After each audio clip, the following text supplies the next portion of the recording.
Filemon, a carta de Paulo a Filemon. Cirurgião? Uma hérnia inguinal, que um ano subiu de 0,7 para 2,6 centímetros. Ajuda-nos aí, Adelson.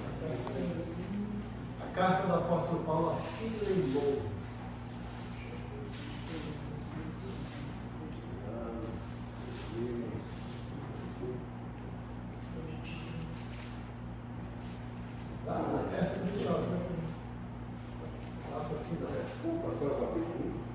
Filemon só tem um capítulo, né? Filemon.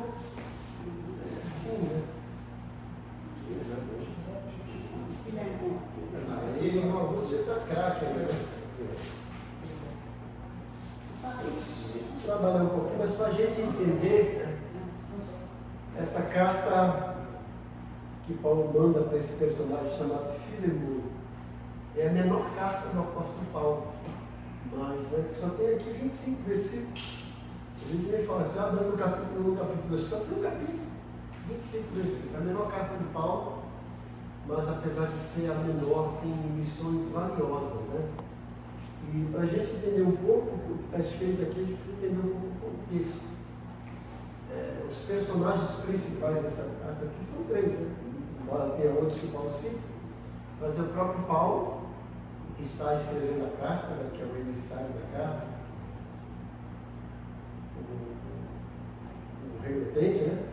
Temos Filemon, que é amigo de Paulo, para quem Paulo está escrevendo a carta, o destinatário, e Onésimo, que Paulo está intercedendo por ele. E o que está acontecendo, gente? Paulo está preso e de repente ele conhece uma pessoa chamada Onésimo. E mesmo Paulo preso, prega o evangelho e Onésimo se converte. E Paulo descobre que esse Onésimo era um escravo que tinha fugido do senhor dele e até talvez levado alguma coisa, roubado alguma coisa. E por incrível que pareça, por coincidência, esse senhor do Onésimo chamava-se Filemon, que era um amigo de Paulo. E quando Paulo sabe disso, Paulo fala assim, olha, você precisa voltar. E o Onésimo não consegue. Ele pode, né, realmente exigir alguma coisa, porque ele é o Senhor, eu posso sofrer consequências. Paulo fala, fique tranquilo, Filemon é meu amigo, vou mandar uma carta para ele, para te receber, não apenas como escravo, mas como irmão. E Paulo escreve essa carta aqui maravilhosa para Filemon, intercedendo por Onésimo. Interessante que o nome de Onésimo significa útil. Vamos ver como é que Paulo trabalha até na questão do nome. Paulo trabalha fantástico. Mas vamos ler, vamos entender passo a passo. Começa a carta aqui. Ó. Paulo, prisioneiro de Cristo Jesus, e o irmão Timóteo. A você, Filemon, nosso amado cooperador. A irmã Áfia, a Arquipo, nosso companheiro de lutas, e a igreja que se reúne com você em sua casa. Logo de cara, aqui nesses 2 versículos, já tem aqui ensinos valiosos para a nossa vida. Né? Quem tem acompanhado os devocionais, eu comecei uma série de devocionais e Filemon ontem, né? Hoje é o segundo, amanhã o terceiro, e assim vai. Mas interessante que Paulo começa essa carta e ele não usa do seu título, da sua autoridade apostólica. Ele podia começar a carta e dizer assim, Paulo, apóstolo, né? Mas não, ele fala aqui, Paulo, prisioneiro de Cristo Jesus. E o irmão Timóteo, provavelmente Timóteo estava com ele, né? Quando Paulo estava preso, teve um período que Paulo, mesmo tendo preso, ele tinha liberdade de receber as pessoas e falar do Evangelho. E provavelmente foi nesse período. E Timóteo estava lá. E Paulo manda essa carta para Filemon. É interessante o que ele diz aqui, ó. A você, Filemon. E olha, como é que ele se dirige para Filemon? Nosso amado cooperador. Então ele já coloca aqui 2 adjetivos de Filemon. É amado e cooperador. Então veja que Paulo está aqui colocando não a sua autoridade apostólica, mas o seu coração de pastor e o seu coração de amigo. Veja que os relacionamentos falam mais alto do que títulos. Às vezes a gente quer reivindicar os nossos títulos e a gente até às vezes tem autoridade para isso. Mas quando a gente desenvolve um relacionamento íntimo, esse relacionamento fala mais alto, né? Imagine um juiz de direito que lá na Câmara, no Fórum, ele é chamado de Vossa Excelência, né? Excelentíssimo Senhor. Mas quando ele encontra um amigo na rua, o amigo não vai chegar ao Vossa Excelência, Excelentíssimo Senhor, vai chamar ele pelo nome e às vezes até pelo apelido, né? Por ter aquela intimidade. Paulo tinha esse relacionamento amistoso, leal e correto com Filemon, e por causa disso ele não faz uso da sua credencial apostólica, mas Paulo prisioneiro, está preso. E ele se dirige a Filemon chamando de amado, nosso amado cooperador. Não era apenas um cooperador, era um cooperador amado. Além de ele cooperar, de trabalhar junto, né? Defender a causa do Evangelho, ajudar Paulo no seu ministério, mas era uma ajuda que correspondia com a realidade desse relacionamento íntimo. Não era apenas um cooperador, é um cooperador amado. Não é apenas um líder, uma pessoa que exerce um cargo na igreja, mas uma pessoa que exercia um cargo e esse cargo era construído através de relacionamento sólido, de emoções, né, de companheirismo. É um cooperador amado, não é pouquinho. É amado pelo que faz. E não apenas pelo que faz, mas pelo que é. Então Paulo fala, nosso amado cooperador. E ele vai citar aqui outras pessoas também, ó. A Áfia, a irmã Áfia, a Arquipo, nosso companheiro de lutas. Então veja que Paulo se dirige a Filemon, mas também faz menção dessas pessoas que conviviam com Filemon. E Paulo também faz questão de frisá-los e colocar o que Paulo sentia por eles. Falar que também esse Arquipo era também um companheiro de lutas. E agora uma coisa que eu acho interessante aqui nesse versículo 2. E a igreja que se reúne com você em sua casa. Que coisa bonita. Havia uma igreja na casa de Filemon. Provavelmente Filemon era o líder dessa igreja, né? Mas tivesse sido pastor dessa igreja. Uma igreja se reunia na casa dele. E quando a gente pensa assim, em casa, em igreja, a gente pensa quando a gente faz um culto doméstico, né? Ou uma célula, um pequeno grupo que a gente faz lá na garagem, ou em algum lugar, né?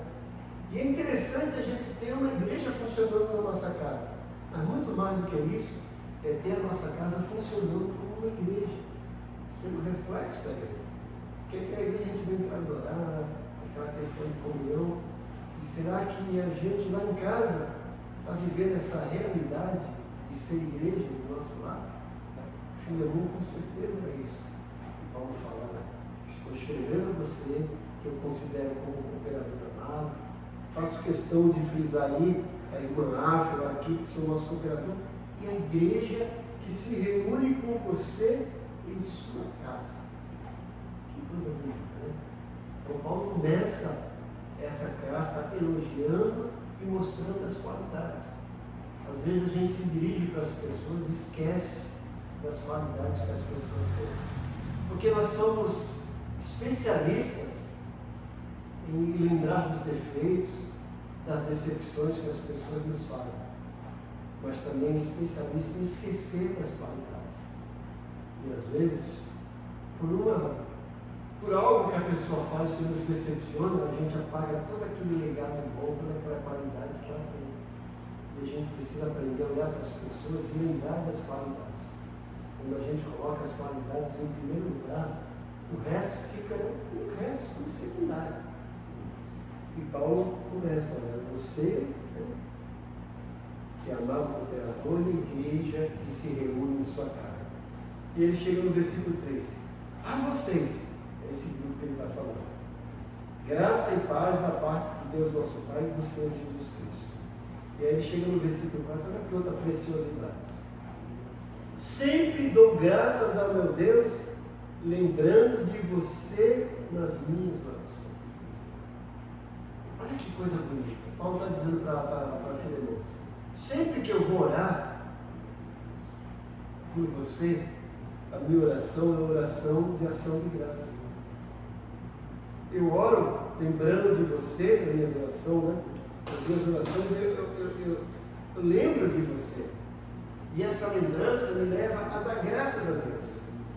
Às vezes a gente ora para a pessoa e fala: Deus, tem misericórdia daquela vida, né? Ó Deus, cuida. Mas Paulo não. Paulo se dirigia a Deus. Te dou graça pela vida de filho. Eu sou grato a ti pela vida de filho.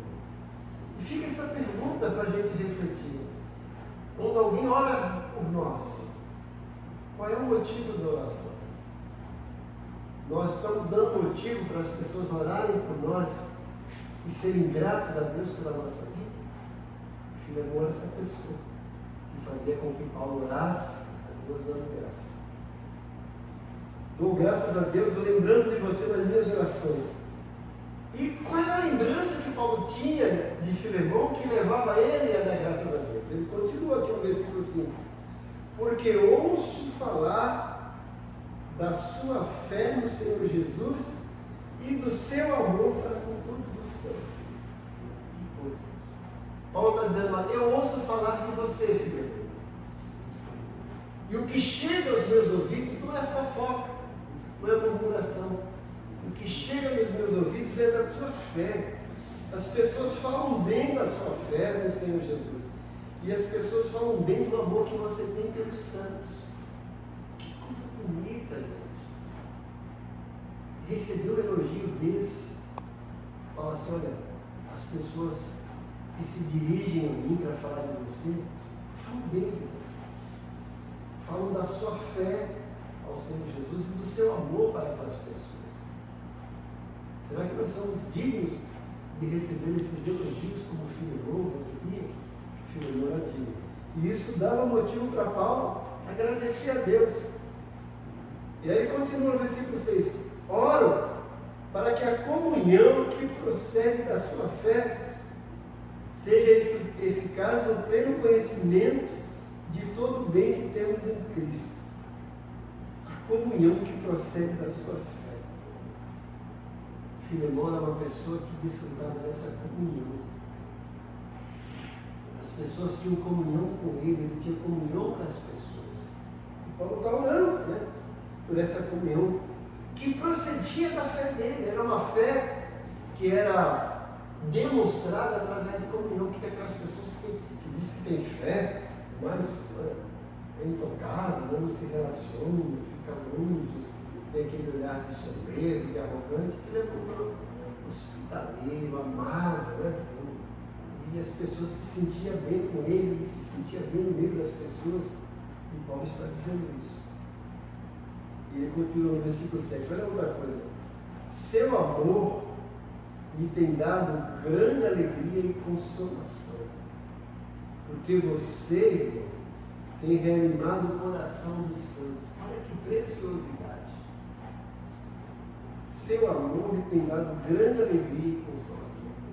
É um camarada amável, por isso que Paulo começa: ao amado cooperador Filemão. Não era bajulação, era um elogio que Filemão tinha, que ele era merecedor disso. Paulo não precisava bajular. Aquilo era evidente não só na vida de Paulo, na vida das pessoas. Chegou ao conhecimento de Paulo. As pessoas chegavam: Paulo, olha, Filemão, um cara fantástico. Tu precisa ver, Paulo. Eu sei que é, mas olha, ele tem comunhão, ele tem amor pelos santos. E isso aqui, gente, que coisa bonita, né? Seu amor me tem dado grande alegria por você, meu irmão, tem reanimado o coração dos santos. Filemão é uma pessoa que ia lá, consolava, que levava ânimo para as pessoas, reanimava aquelas pessoas que estavam desanimadas, sem esperança, sem motivação, afastadas de Deus, cheio de problema. Filemão ia lá, levava uma palavra de alegria, uma palavra de encorajamento. Ele era um reanimador de corações. Olha que coisa bonita. Quantos elogios Paulo faz a Filemão, elogios merecidos. Não era só Paulo que era testemunha disso. Paulo fala: eu ouço falar disso. Veja que ele começa: você é um amado cooperador. E ele vai terminar essa parte aqui. você tem reanimado o coração dos santos. O que nós temos feito pela igreja, pelos irmãos, para aquelas pessoas que a gente conhece? A gente tem levado uma palavra de encorajamento ou às vezes de desânimo? Porque às vezes nós somos especialistas em reclamar. Às vezes as pessoas não vêm para a igreja porque a gente chega em casa falando mal da igreja, falando mal das coisas, né? E a gente não percebe que as pessoas estão ligadas. Poxa, como é que eu vou para essa igreja se essa pessoa está falando mal? O que eu vou fazer lá? Filomena é diferente. As pessoas se sentiam bem na presença dele. Quando ele estava por perto, as pessoas se sentiam mais benquistas, mais amadas, mais reanimadas. Ele vinha trazer esperança. Era um reanimador de corações. Será que nós mereceríamos esse título de ser chamados de reanimador de corações? Isso mexe com a gente, né? Isso nos motiva, nos anima a buscar isso. Porque Deus quer a gente aqui trabalhando para Ele, mas em prol dos outros.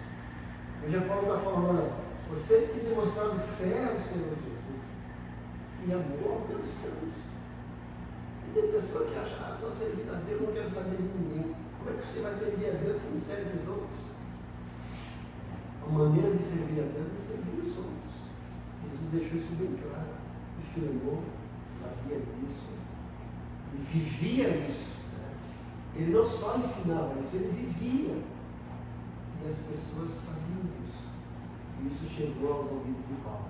E percebeu que Paulo recebia de Filemão era maravilhoso.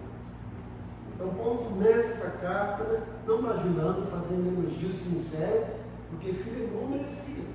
E agora ele vai entrar no assunto principal, que é interceder por esse outro camarada, chamado Onésimo. Ele começa aqui no versículo 8, né? Por isso mesmo, tendo em Cristo plena liberdade para mandar que você cumpra o seu dever, prefiro fazer um apelo com base no amor. E Paulo já velho e agora também prisioneiro de Cristo. Olha aí, gente, o exemplo de líder. Paulo está dizendo, eu como teu líder, eu podia apelar e mandar, né? Mandar você cumprir o seu dever de cristão aí. Mas eu prefiro não mandar. Né? Eu prefiro solicitar, pedir. Né? Ele diz aqui, ó, prefiro fazer um apelo com base no amor. Ou seja, no nosso relacionamento. Paulo está dizendo, Filemão, eu tenho um relacionamento tão lindo com você, de amor genuíno, que eu não tenho coragem de chegar e mandar, mas de apelar, de solicitar. O nosso amor fala mais alto do que a minha autoridade apostólica. E aí ele vai pedir para o Filemão, né? E continua. Apelo em favor de meu filho Onésimo, que gerei enquanto estava preso. Paulo está dizendo, eu vou te pedir agora por Onésimo. Onésimo é meu filho na fé. Eu estava preso e ganhei ele para Jesus. E agora eu estou te pedindo em favor dele. O que Paulo vai pedir? Ó?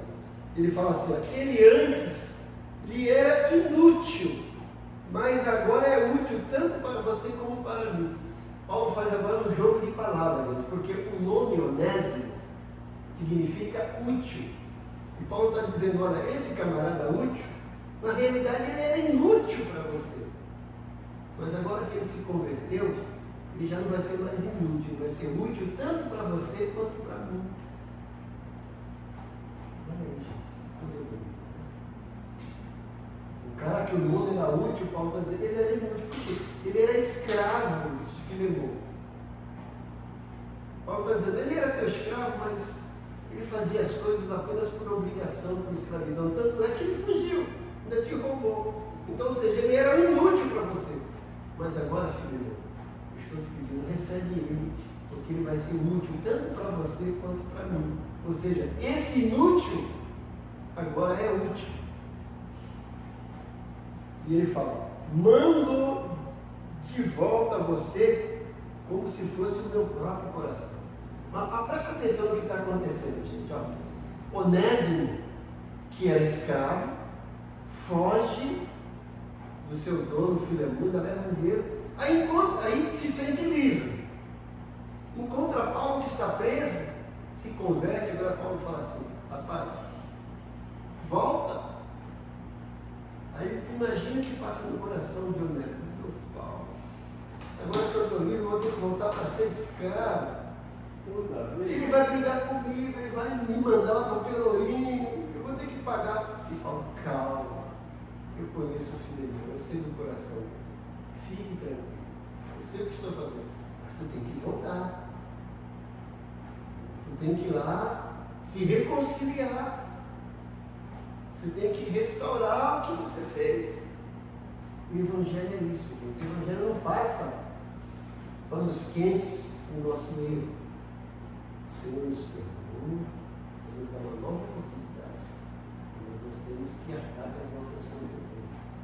Paulo está falando: vá lá, é o seu dever, é o seu dever de voltar à sua obrigação. Volte, se acerte com o seu dono, mas fique tranquilo que eu estou intercedendo por você. Ele vai te tratar de outra maneira, fique tranquilo. Paulo continua, né? Aí Paulo fala assim: ó, recebe como se fosse o meu próprio coração. Paulo está dizendo assim: olha, é por isso que agora ele vai ser útil. Recebe ele não como um cidadão qualquer, não como teu escravo, mas como meu coração. Estou te mandando meu coração para você, filho. Que coisa bonita, né, gente? Aí vem o 13: gostaria de mantê-lo comigo para que me ajudasse em seu lugar enquanto estou preso por causa do Evangelho. Mas não quis fazer nada sem a sua permissão, para que qualquer favor que você fizer seja espontâneo e não forçado.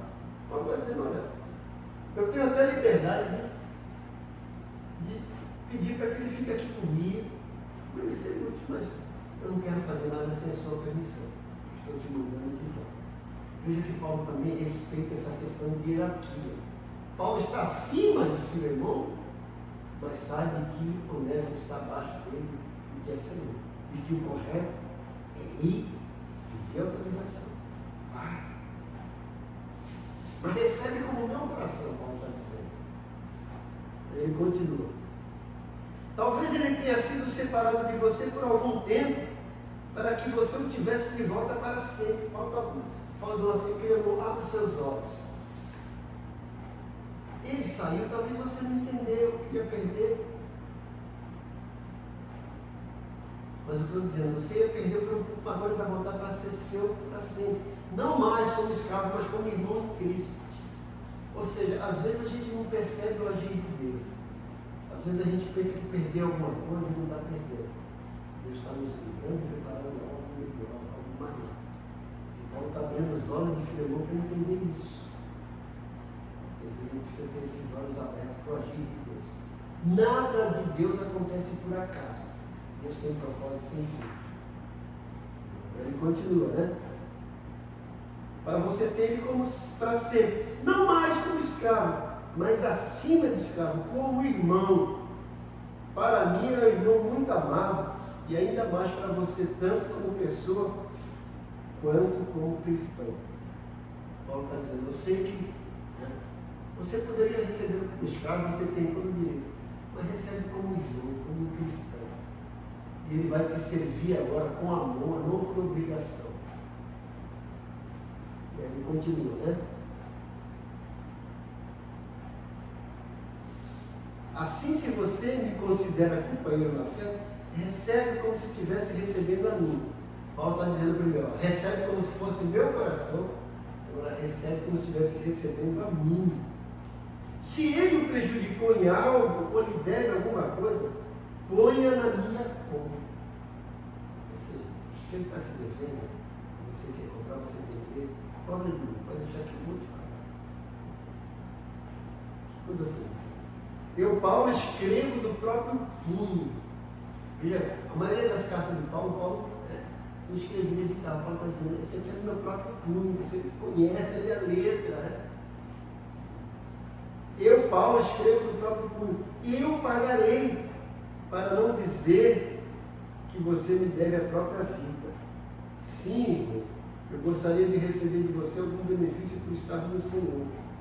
Reanime o meu coração em Cristo. Ele está dizendo, você que reanima o coração dos outros, reanime o meu agora, recebendo Onésimo como um irmão, como um cristão, não mais como escravo. Escrevo-lhe certo de que você me obedecerá, sabendo que fará mais ainda do que peço. Olha a confiança que Paulo tinha, filho. Paulo está dizendo, eu estou tranquilo, porque eu sei que você vai me obedecer, vai fazer mais ainda, porque eu te conheço. Além disso, prepare-me um aposento, porque graças às suas orações, espero poder ser restituído a vocês.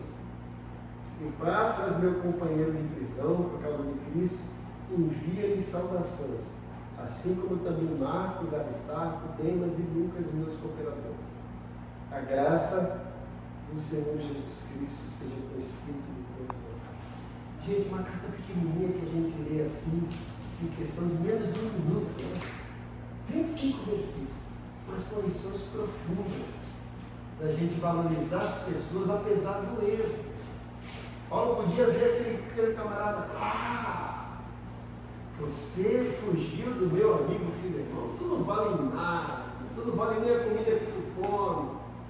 Mas Paulo, não, você não é uma pessoa, você foi transformado. Fica tranquilo, você vai voltar, vai restituir, vai pedir perdão, mas fica tranquilo que eu conheço o Filemão, eu sei que ele vai te receber, que recebesse o meu coração, como recebesse a mim. Volta. A gente tem que aprender a valorizar as pessoas, lembrar que a nossa posição não está acima dos nossos relacionamentos. A gente vê na Bíblia tanta coisa de relacionamento, no Jardim do Éden, e até Apocalipse, relacionamento. E os maiores problemas acontecem por causa de relacionamento. Mas quando a gente aprende a resolver os nossos relacionamentos e tratar pessoas com dignidade, lembrando que atrás da maledicência que ela tem, do erro que ela tem, dos defeitos que ela tem qualidades. E lembrar que é uma vida que custou o sacrifício de Jesus. E que a gente precisa aprender a valorizar, dar uma nova oportunidade, dar uma nova chance. Tá certo? É isso que eu queria trazer, não para você, mas para nós dessa noite. Vamos orar. Querido Deus, nós queremos te agradecer por esse momento de intercessão, de oração, de louvor e de meditação na tua palavra.